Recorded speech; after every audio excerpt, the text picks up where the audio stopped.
Color code various depths for carving. I'm using 1/4 inch cast acrylic for this non-conforming die. Use 1/2 inch Phillips head screws for clamping onto the acrylic and 5/8 inch to slide. Support the sliding side with material of the same thickness as the die. Round burrs are the best for carving.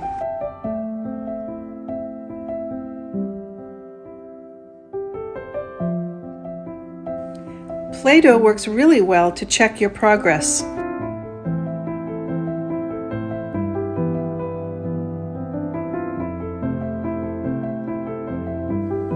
Anneal the metal.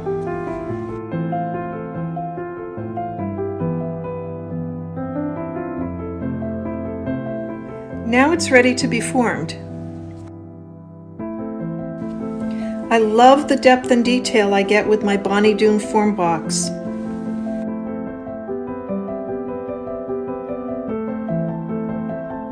Thanks so much for watching. Follow me for more.